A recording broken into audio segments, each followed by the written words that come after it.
الله الرحمن الرحیم. محترم مسلمانان، نن اتل ذی الحجه تاریخ دی د اسلام. په دا ورځ باندې د نبی علیه الصلاة والسلام زوم چې د نبی علیه السلام دوی لونې د په نکاح کې وې، د مسلمانانو دریم نمبر خلیفہ راشد امیر المؤمنین سیدنا عثمان بن عفان رضی الله تعالی عنہ په ډیر ظالمانه جاربرانه طریقې سره شهید شوی دی. فضایل او خدمات ډیر زیات دي، خو د هغو څخه قطع نظر حضرت عثمان غنی رضی الله تعالی عنہ خپل یو پیغام، یو شوق، یو ذوق د امت مسلمه پر نوم باندې ستاسو په مخ کې په دې ورځ باندې پیش کولو سعادت حاصلوم. حضرت عثمان غنی رضی الله تعالی عنہ فرمایل: حبب الی من دنیاکم ثلاث، د دنیا در هر څه ماته درې شان محبوبه دي. د دنیا در منصبو، در عهدو، در هر څه زیات ماته محبوبه درې شان دي: تلاوت القرآن و کسوة العریان و اشباع الجیعان. د قرآن تلاوت کول دا د حضرت عثمان غنی رضی الله عنه پسندیده او مشغله و، او حضرت عثمان غنی رضی الله تعالی عنہ د قرآن سره دومره محبت وکړي چې کله حضرت عثمان شهید کېدی در سره وینې تویدلې، او دا وینې د قرآن پر آیت فساکفیکهم الله والسمیع العلیم باندې راتویدلې.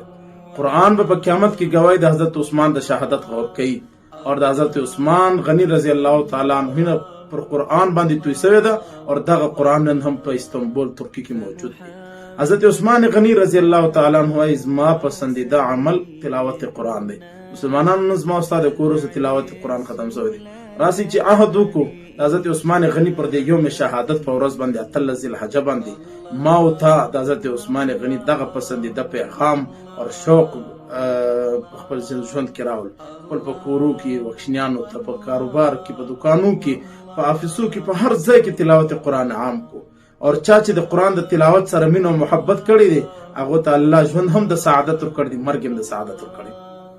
حضرت عثمان فرمای: او کسوة العریان، زما دویم پسندیده مشغله اور عمل دادی چې غریب اور مسکین ته زه کپړې ور واغوندم. یقینا نن زما ستا په معاشره کې دا غریبان بې شماره دي. راسي چې یو بیا دا عهد وکړو چې حضرت عثمان غنی په نقش قدم لاړ شو.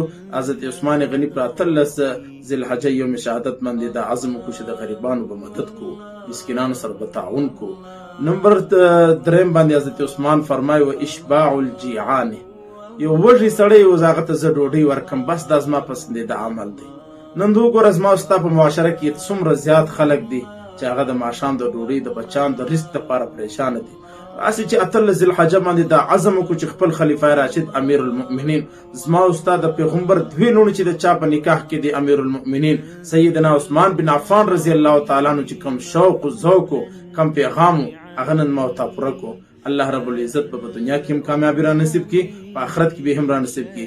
او اتل ذی الحجه حضرت عثمان غنی او شهادت دی، الله همیشه او مفتی تر نصیب کړي. واخر دعوانا.